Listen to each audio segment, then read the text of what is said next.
دی او د هغې منځ کې ډېر فرق دی. دې مسلمانانو او دې امت ته الله ډېر لوړ مقام ورکړی دی، لوړ شان یې ورکړی. په ټولو امتونو کې دا امت غوره امت دی. اللہ پاک څلورمه سپاره کې فرمایي آل عمران صورت کې کنتم خیر امت، من ته وایي صحابه کرامو ته وایي دې امت ته وایي تاسې په ټولو امتونو کې غوره امت یئ، خیر امت غوره امت یئ. نو دې امت ته الله غوره امت ویلی دی.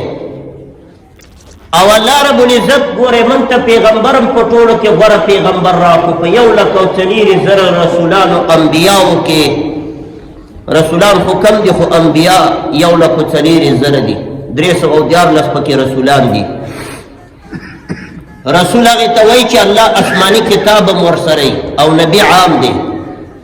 نو په دې 1,04,000 پیغمبرانو کې غوره پیغمبر چې دی زموږ خاتم الانبیا صلی الله علیه وسلم.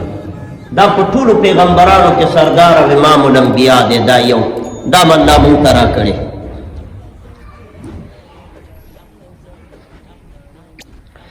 او په تمامو آسماني کتابونو کې غوره آسماني کتاب چې دی قرآن عظیم الشان دی، دا الله مونږ ته راکړی دی. تورات، انجیل، زبور، سل صحیفې دا ټولې د قرآن په راتګ سره منسوخې شولې او ختمه شوې. قرآن حکیم ورته ناسخ وګرځېدو. په ټولو کتابونو آسمانیو کې قرآن عظیم الشان چې دی دا لوړ کتاب دی. او د دې کتاب صفت الله جل جلاله ځای په ځای کړی. او زموږ د ښکلي پیغمبر صفت الله د قرآن په هره پاڼه باندې کړی دی. د نبی علیه الصلاة والسلام مبارک صفتونه الله کړي.